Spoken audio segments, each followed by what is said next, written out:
Kalong siya ka ba so si ben i ya ka jing herdor hakir komle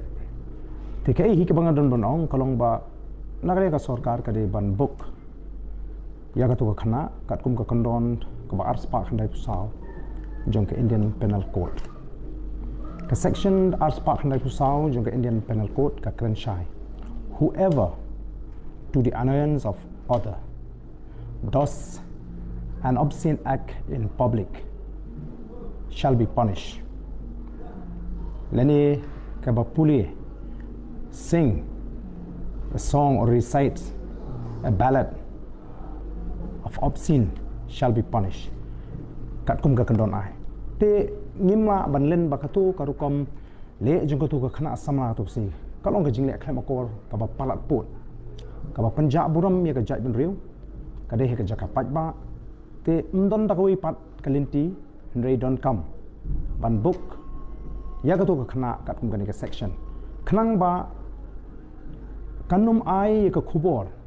ka ba sniu sha ki wi pat ki ba pe ya ka jala ka jingi namar kani kam kut tang hang ni mo kani kala saphriang ling ba ki rinsan social media bat kan kta ya ka buram ka ijat bat kam dehiru ka rukum im ka jingi kum ka jai beriu riulum bangin i gitu ke hoi phila ban lek men phila ban shat phila ban yarwai phila ban ekmen henry om de ke ba punjab buram ye ka jai ben riu but kini ki tamasa ki baga sarkar ka pelong kat kum ka jing pen pau kalong ban kintiu ye ke kam jung okai perthai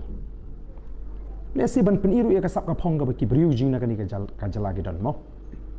ban promote ya ka tourism but ya kibriu kinong song jong ni ka snong te ka tu ka wi ka jingja ka man ra ya ka jingja brom ya ka ja briu but kum juru ka ya ka khubor ka ba bu ya ka ja briu ji ha ka jingja brom ha ba ki wi kin pet yangi da ka khmat ka ba pet po te ka don kam namar ka ta ka daw ya ka sarkar ba kan shimkhia khanang ba ki ba kum kini ki jingja haki bor gi banwan hagi nu ku jingle ekmen kinum ja ki banong ka jing ja borom ba jing that rong ya ka jai bur